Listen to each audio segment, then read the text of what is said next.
Welcome to the Landscaping Podcast. My name is Joel Barnett and I'm your host. And today's episode is an Instagram Live recorded on a Sunday, released on a Thursday. So if you have anyone can submit a question during the week, I'll do a question box, or if you have a question at any random time throughout the week, you can shoot me a message with that as well. And then we'll answer it on a Sunday and then do the Instagram Live released as a podcast episode on Thursday. So I've got 11 questions this evening. So if anyone has any questions on the as they tune in, feel free to type it in down the bottom and I'll answer them as we get to it. The first question is from Matt Borland, and he says, what program do you prefer to use when you're designing and why? So it's an interesting time for that question, because I've always used Landworks CAD because my boss used that when I was an employee. And then I've dabbled in, I bought SketchUp 3D because I wanted to be able to do some 3D stuff myself, and ended up, I did the playground a couple of times, did the courses, but it's a lot easier to do a playground than it is to do a full landscape design. So, and again, it's one of those things you need to have time if you want to change. Time and commitment. You got to commit to changing if you want to change a landscaping program. So I've always used Landworks CAD. And late last year, I bought Vectorworks because I saw that looked like a better program to use. A bit more, it's one of those things where the quality of the design doesn't change, but the presentation of it does. So it just allows you to present a nicer looking thing to the client and gives a bit more of a wow factor. So looking to use Vectorworks, and then coincidentally, I haven't learned how to use it yet, but I've just employed a landscape architect and she has been using Vectorworks where she was working previously. So I don't know if it's a good thing or a bad thing, because that means I'll keep using Landworks CAD and she can use Vectorworks. So yeah, our designs will look different, but also there's someone who will be able to help me to use it. So the only reason I've been using Landworks CAD is because that's what I knew. Apparently the new version of Vectorworks is good for being able to do 3D relatively easy as well. So what we might do is, when we get our full landscape designs converted to 3D, we'll get that done by a subcontractor. But what we can do in-house now is some sort of, perspectives of certain features within the garden. So that'll add a bit of a wow factor to the presentation as well. So that's something I'm looking forward to doing. So we've got a few designs that we're working on at the moment with some 3D stuff going in there as well. So yeah, Landworks had what we used partially, and also Vectorworks.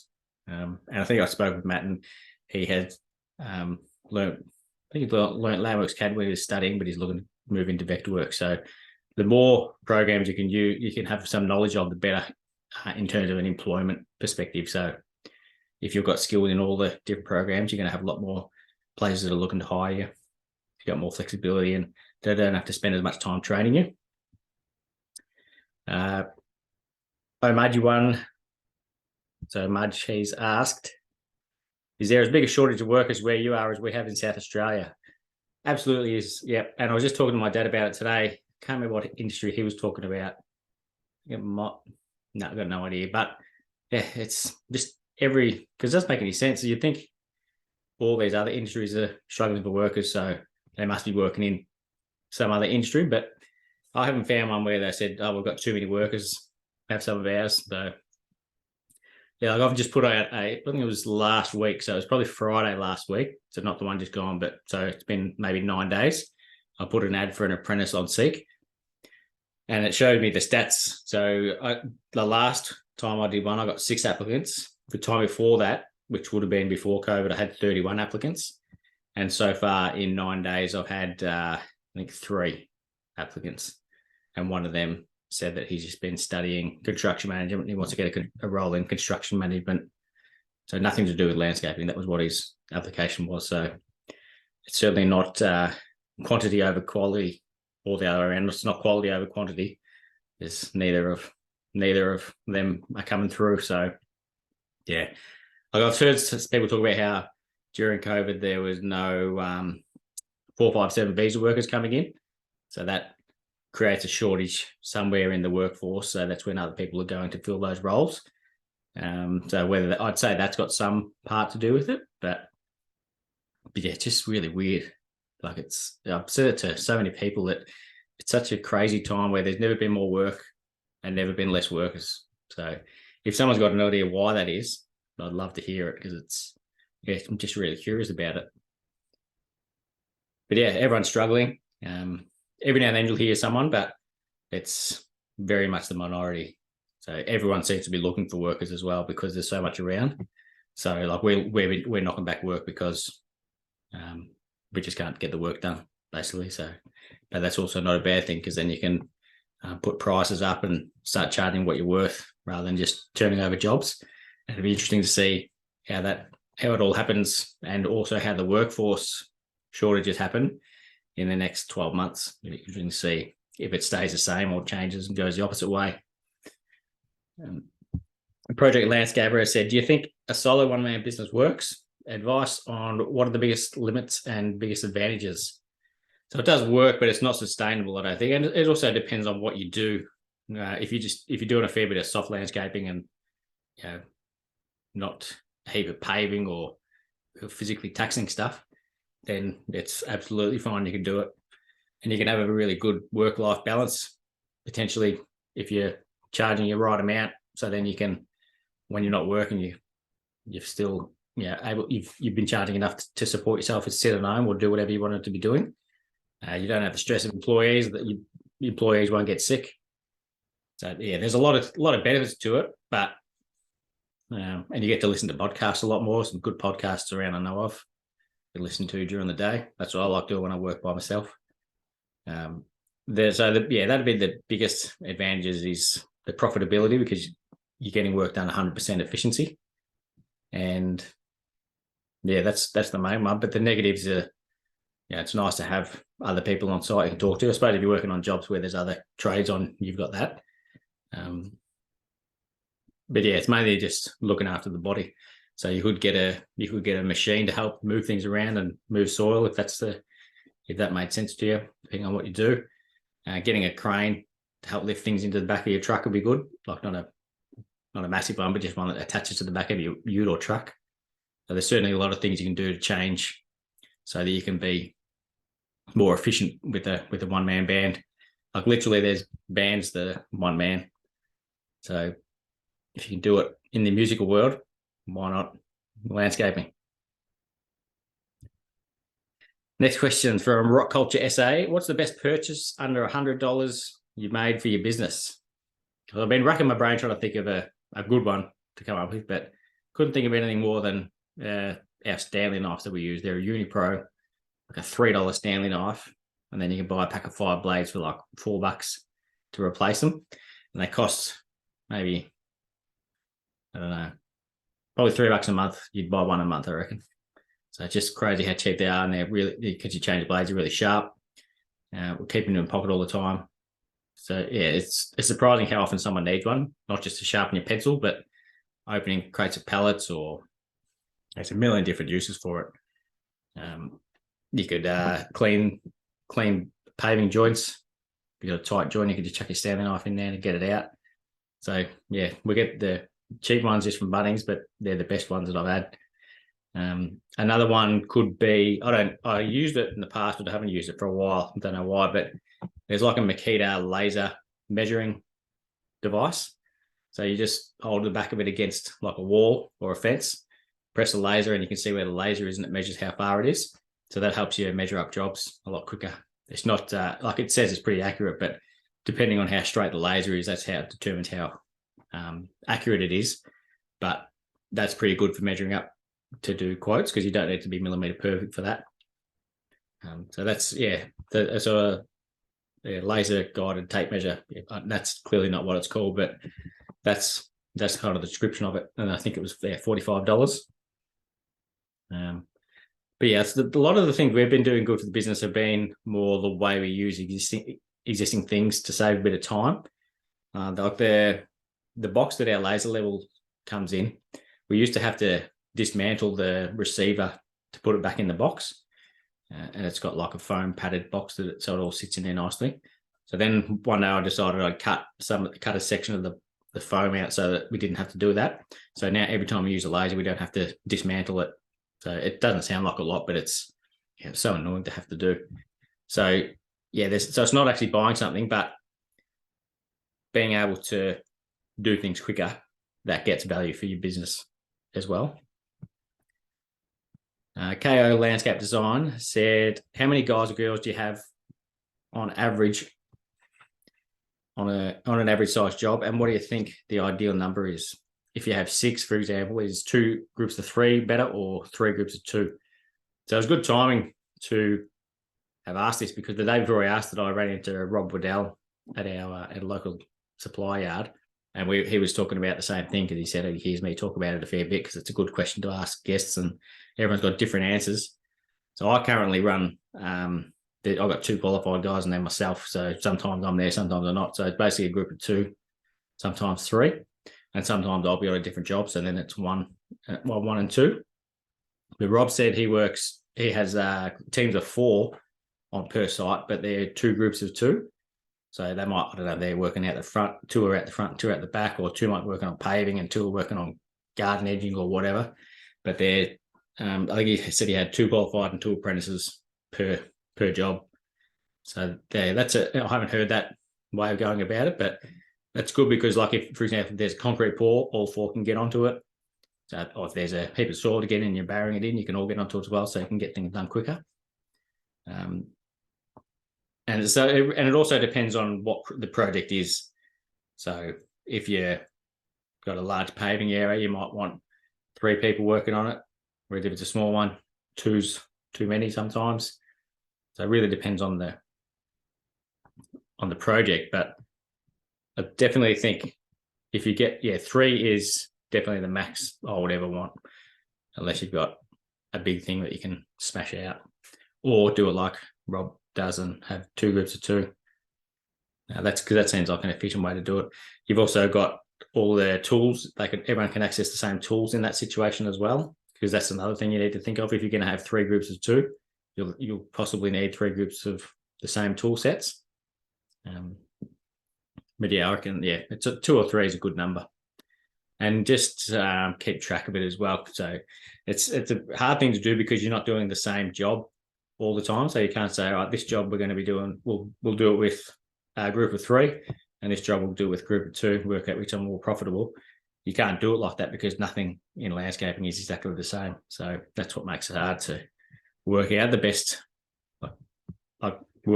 situation to go with a great amount of certainty, because it's just an estimate or a guess on what you think might be the best, because you can never really know for sure. 4 Leaf Landscapes says, any tips on putting stack stone on a wall with no gaps, like cutting, etc.? So doing, we haven't used the old school stack stone in a while, but you can get that dry stone look, Z-shaped panels, which looks pretty good. So someone's already put the pieces together, and it's in panels that slot together so that it looks like the dry stone walling. And it's obviously a lot cheaper and quicker to lay. So we've used that, and you do have to give it a bit of a finesse with the grinder to make the gaps look the best that they can. And you also want to do it slowly as well, because it's quite heavy stone, so you don't want to lay too much of it in the one day, because it can start to bow out down the bottom, and then once it starts doing that, you're in a world of pain. So yeah, having patience with it, having other things you can do ideally on the same job, so you can just work for a few hours on that in the morning, and then start doing something else, and then come back to it the next day once it's set. But yeah, you do need to do a bit of grinding, because some of the pieces have got an angle on them, or they might not be quite square, so you just want to make it look a bit nicer. Evergreen Solutions says, what do you guys run work out of vehicle-wise? Utes, trucks, trailers, etc. So we've got 2 utes, both of which are tippers and can carry a ton. One of the tippers is not working because I took the trailer plug, because it's a trailer plug setup. So I took that off because it wasn't connected properly, and then I can't work out how to put it back together again. So I've got to take it to an auto electrician. So that's been like that for maybe 6 months. I haven't got around to it. Would literally be one of those things that it'll take me an hour and it'll be done. But yeah, haven't done it yet. So yeah, both of our utes are tippers. I think I've just about paid both of them off. So one might be 6.5 years old, and the other one's 5.5. So yeah, I've thought of getting a new one, but it sure is nice not having a lease repayment to make. So I might try and ride it out as long as we can, and then it'll die on the way to the garden show on the first day, and I'll regret doing that. So that'll be good times. But also got a 3.5 ton truck, an Isuzu. Don't have another guy with a truck license, so that's my daily vehicle. And we've got a tandem tool trailer, so it goes to the job every day. And I've also got a single axle tool trailer which lives at the shed gathering dust. So we did think about using that when we're running 2 jobs at once, but I've got 2 tool trailers, but not 2 sets of every tool. So it's a lot easier just to chuck it all in the back of the ute or back of the truck and drive it there, and then you can unload it again rather than having to hook the trailer up and reverse the trailer. But yeah, that's it. Just the 3 vehicles. We also only have 3 employees, so they don't all go out every day either. And the tool trailer is awesome. It's an absolute mess on the inside of it, but we know where everything goes, because rather than have it all neat and tidy, I just chuck everything in there so that you've got everything.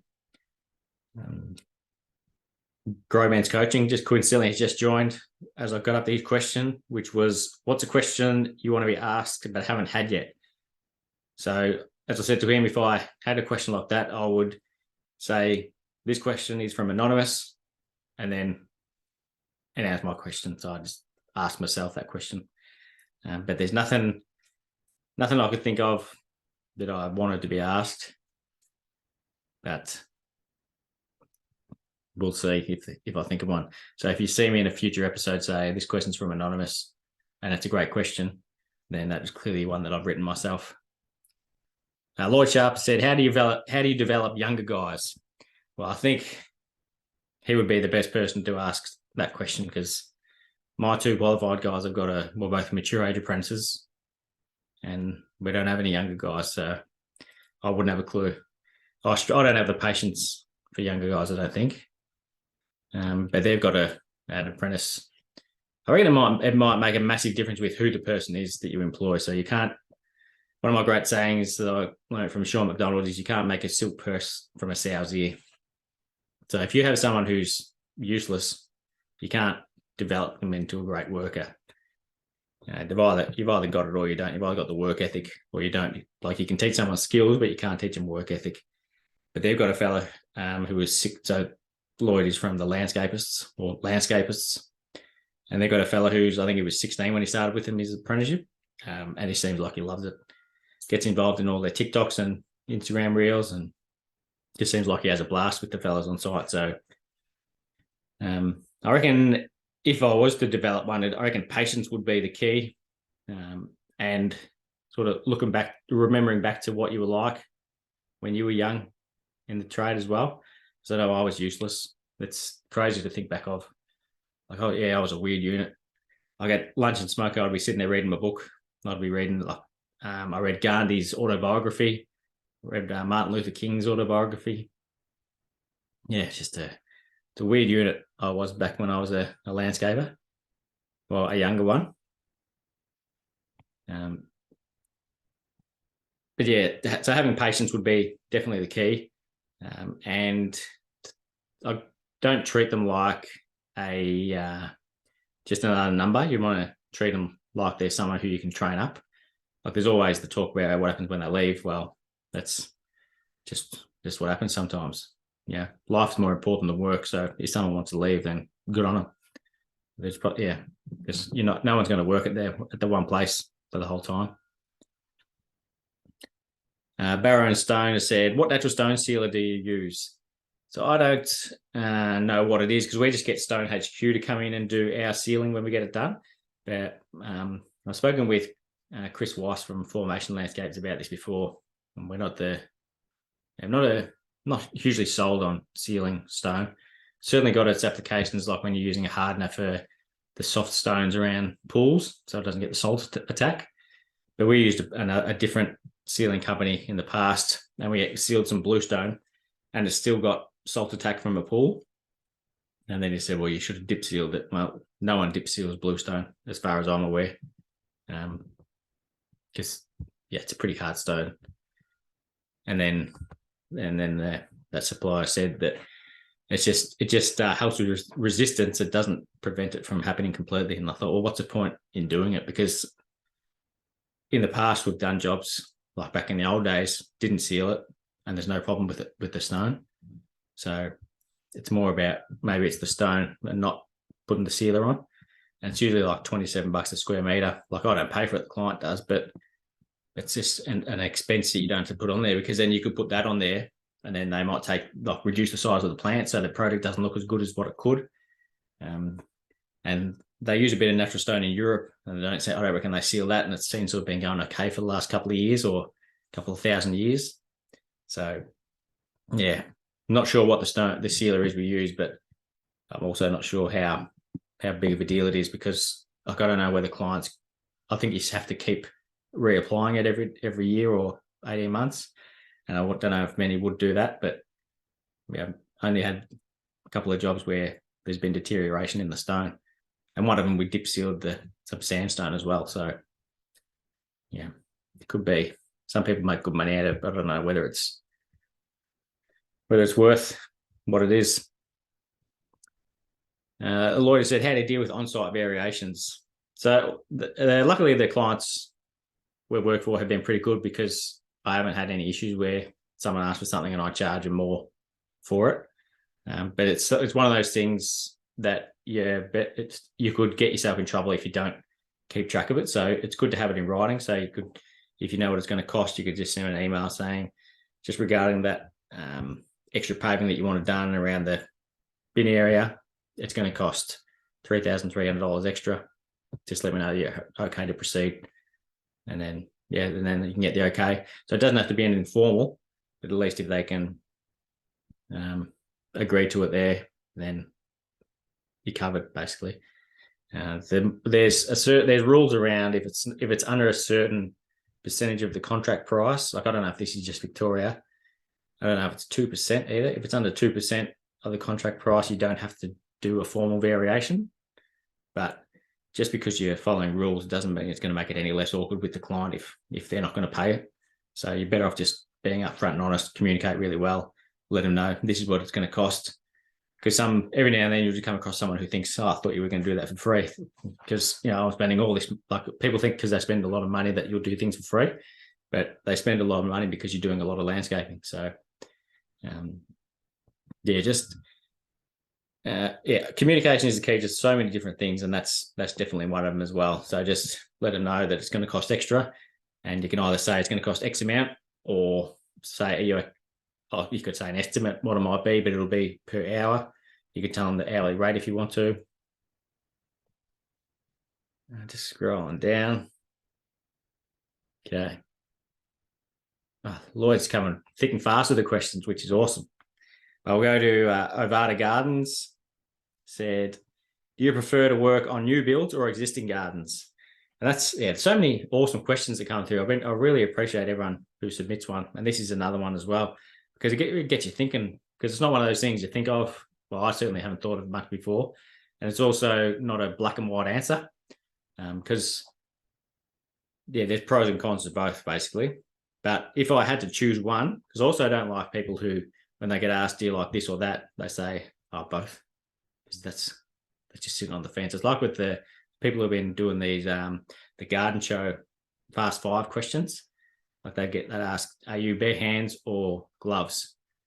And they'll say, sometimes I'm bare hands and sometimes I'm gloves. Well, that's not the question. So I'm not, so as much as I do like both, I would say new builds are my preference. And that is because you've got a clean slate to work with. Certainly when you're designing, it's a lot easier having that to work with.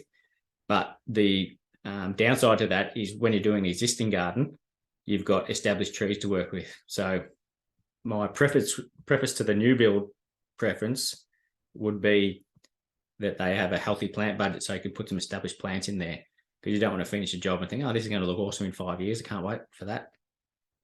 So yeah, there's like you usually know where everything is in the new build as well. Like you don't necessarily need to get a cable locator to come in and mark everything out, because generally the trades who will put those services in are on site. And everything's new. I like new things as well. So yeah, so it would be different for different landscapers, because some people like working with older stuff, and the established plants really helps, because having even just shrubs, just having a full grown shrub to work with makes a huge difference, let alone the trees. But yeah, I would definitely say that new builds. I don't know if we do a lot, and I suppose you could put. It's hard to say where you would put some of the renovations that we do in that as well, because they completely gut the whole site or knock the house down. So I suppose that's a new build. Yeah, because yeah, so we'd probably, I reckon, do. If I haven't looked at the numbers, but I would guess it'd be like 60% new build. But then there's companies like Supreme Green Landscaping who only do new build houses or landscapes of new builds. So they won't, if it's not a new build, they won't do it. I've tried to get him on the podcast and he said he'd come on, but then got busy. But it'd be fascinating to hear why that is, that they do it like that. But yeah, I would definitely team new builds. Now I'll go to a question from Dan Foreman. He said, "What night are you having your private function for MIFGS?" I've got no money for that private function, so they're quite expensive from what I've been told. I haven't looked at what the costs are. But also, I did read there's an email about this year on the Thursday night, there's an official MIFGS function on the night, and then on the Friday, it's Gardens by Twilight. So you really only got Wednesday or Saturday night that you could have a function. But yeah, I've never found out how much it is per head, but everyone always talks about how expensive it is. Like, it's pretty fancy food and alcohol's included, but yeah, I don't drink alcohol, so I'm paying for everyone else to drink alcohol. But I'm just spending what feels like millions of dollars on the garden, and we haven't even started building it on site yet. We're going to pay overtime for my guys, so yeah, no money for that. But I'll definitely be there on the Thursday night and Friday night, and I'll be having parties every night during the build, because I'll be there late then as well, trying to get it all done. But I did just work out my schedule that I've been putting off because I'm too scared. I did my schedule for what we're doing each day, which I haven't done yet because I was too scared to see what it might come up with, whether it was going to be more days of work than there are days to build it. But it's actually looks pretty good. So I'll be praying to the rain gods that they don't come along. But we've got a pergola built in there as well. So I think hoping that the roof goes on that on the Thursday. So if we do that, then we've got a fair bit of work to do underneath the pergola. So that'd be pretty handy if the rain does have to come, that it's after the first Thursday. But yeah, the schedule's looking good. And then I'll probably put a post out about people who want to help and how they can get in contact if there's people who want to jump on board. But I worked it out that it was just the three of us. And yeah, and I think it's achievable with three of us. And I've got other people who are going to be jumping on board as well. One of the workers from Chartwell Nursery is going to give us a hand for one of the days. It's a good experience. So they're providing some of the plants for us and growing them on from 6s into 20s. I just went from inches to centimetres then. I apologise, but they're growing some plants for us. And got Dan Cusack from Revive Living Walls coming out to help as well, which is pretty cool. He's a cool cat, so I can't wait for that. He's coming there on the Monday, Tuesday, Wednesday of the second week. So yeah, it's going to be just so excited for it to happen. Like, it's only 2 and a bit weeks till March, and then it's just about here. So can't wait for it. Like, I was up till 1 o'clock last night, just staring at the design, trying to work out what we could do here and how it's all going to work. And it's getting pretty close. Lloyd Sharp said pro LNA or organisations or not. So he's talking about landscaping associations. So they're all different names in different states. And I would say I am pro landscaping associations, but not like a hardcore unionist. I think they're like everything, they've got their pros and cons as well. But definitely way more pros. Like, you could find something wrong with every organisation, but But I think it's more about what where your heart is. I think what they're trying to achieve. Like no one's there trying to rip anyone off, or they're all trying to advance the industry. Whether you agree with the way they do it is irrelevant, because they are trying to do what's right. So actually coming out tomorrow morning's podcast is Malcolm Burst. He's from South Australia, and he's on the Master Landscapers of South Australia board. And he basically talks about how everyone is really passionate about what they're doing who's on the board. And that's like, why else would you give up your time for free to go onto a board to try and help the industry? So definitely congratulate the people and thank the people who do that. I wouldn't do it because they can be a little bit political in terms of the way they have to do things. And I just don't like that type of thing. Like, it's not, they've got to tick boxes. Like, I understand why, but I just don't like that it happens, and it's nothing to do with the industry associations. It's just the way that part of the world works. So yeah, I don't think I would do it, but I bang on about how, like, I think Landscaping Victoria could possibly be renamed Landscaping Melbourne, because all of the events are in Melbourne. When you get an offer from one of the sponsors, there's sometimes an asterisk down the bottom saying Melbourne Metro only. So look, a lot of the things are very Melbourne based, and that's, I can understand that probably could even be 95% of the membership is based in the cities, but yeah, minorities are out here as well. And they did do call it a regional roadshow, where they came out to the regional cities, but I would think that's not a once a year kind of thing in the areas. But if you look at it from their point of view, no one would turn up. So what's the point in doing it? So you can't put the cart before the horse. So as much as I've got things that I disagree with, I also 100% see why they do it the way they do. So there's no real answers that I can give to provide solutions for it, basically. But definitely, rambling on a bit, but definitely pro landscape associations. Ainsley has said, what's the best way to deal with clay soil? Improve it and plant in it, or do a no-dig garden bed and raise them? I reckon you could work with what you've got. So putting gypsum down is great for clay garden beds, but it's not going to improve the soil to a beautiful garden mix all the way down to China. So it's always going to be some clay eventually. But you can also work with what you've got. So design plants, use plants that are going to deal with clay and wet feet. Whereas if you want to choose plants that don't like that, well, that's when you would raise your garden beds up, and then you can use whatever soil you want. It definitely depends on the situation that you're working in, but working with what you've got, not only in terms of the way that the garden looks, but in terms of the way that the plants will suit what you've got. Like in Western Australia, they've got so much sand over there, so you're not going to put plants that love wet feet and clay soil, because it's quite the opposite. It's funny how Australia's like that, where some places are clay and water everywhere, and other places bone dry and sand, and everyone's just jealous of each other because the grass is greener on the other side. But yeah, it's good to see that there is that difference, so you can work with different plants and work with what you've got. Lloyd's got another one. I need to get him to write my questions. From since you started until now, what is your greatest accomplishment, job size or job price?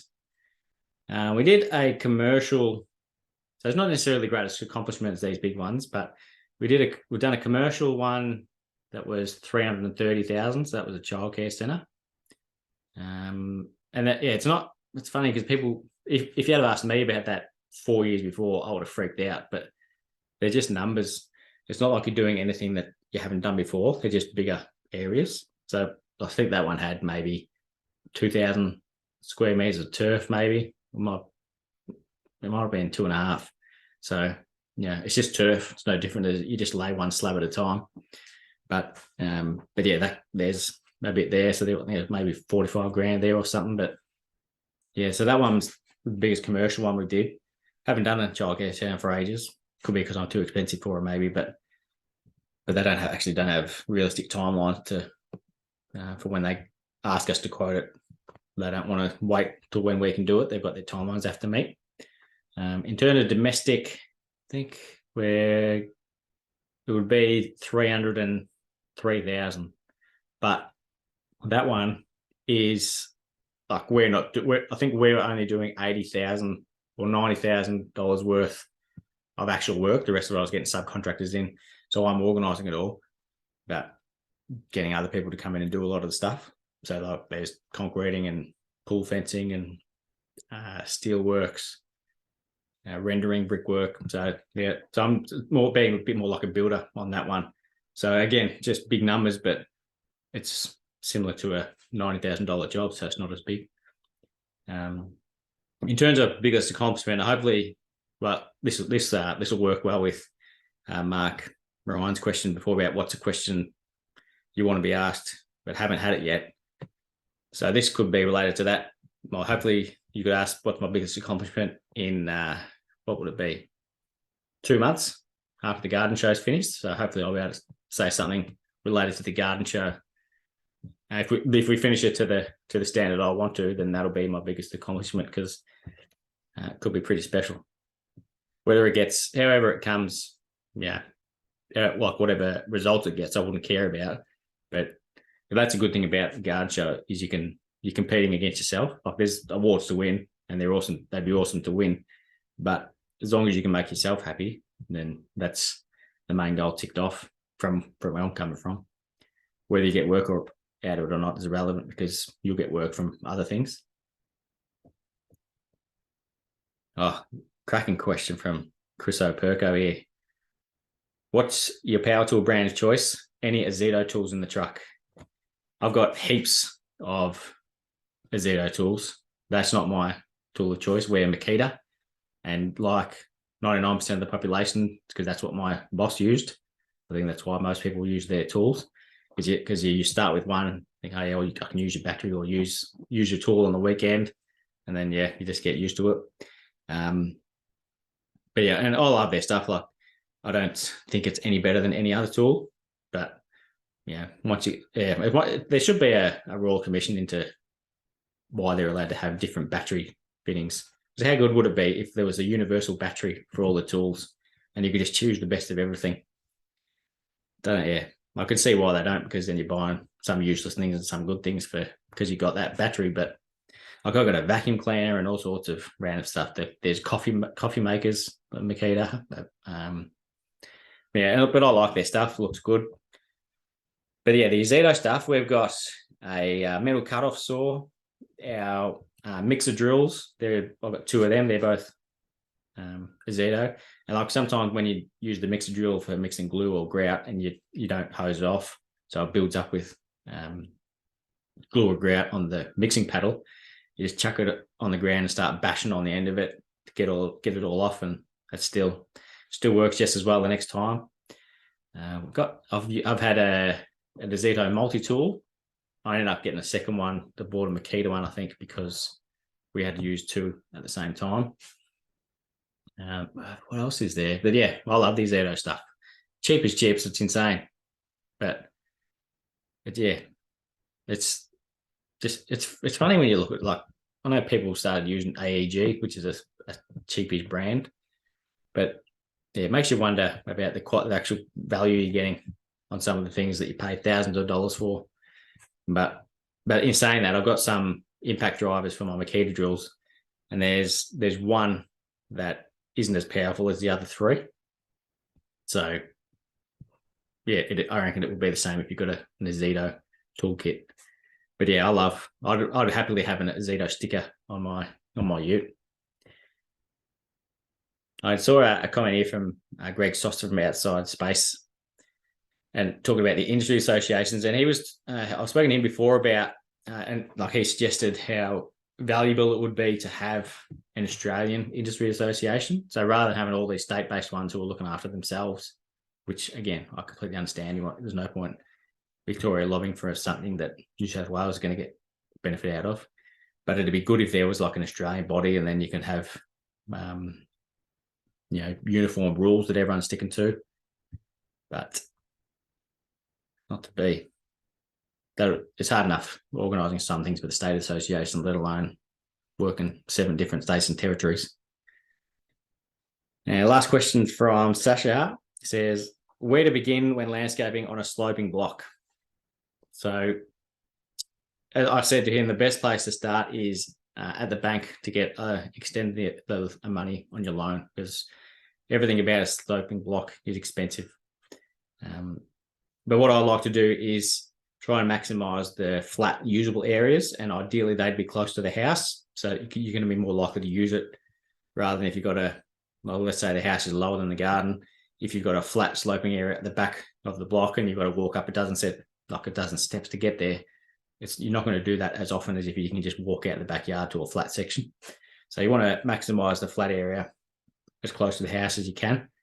And if you're to work with the heights and to change heights without having to put retaining walls in, you use garden beds for that, because you can put a fair old slope in a garden bed and just plant it out, and it's not going to be a noticeable slope.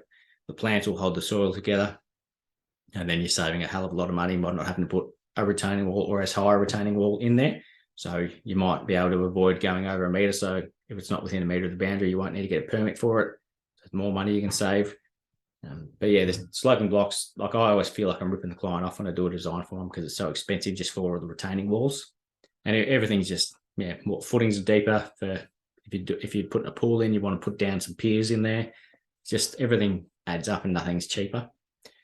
And the way that Sasha is doing it is a good way. He's building a deck out over a slope, so you don't have to do a retaining wall, and you've also got a large flat entertaining area, so that's a good way to do it. But yeah, like I charge more for sloping blocks because they're hard to work with. So rather than just having a flat block, they're a lot easier. But the sloping ones they're a lot more complex, and a bit more brain power goes into designing them. But yeah, that was the last question. But thank you so much again to everyone who submits one during the week, and also the ones during the live. I can't tell you how much I appreciate it, because I love doing this midweek episode. And yeah, I'll put the question up again this week, and we'll do the same thing again next week. And tomorrow's episode on the 13th of Feb is Malcolm Burse from Desert Flower Landscaping. So he's a pretty cool cat as well. So that's I loved chatting with him. Again, I talk to so many of these people for the first time on the podcast, and just get along really well with them from the start. So really appreciate them giving up the time to come on. But that'll end this episode. So thank you very much for tuning in.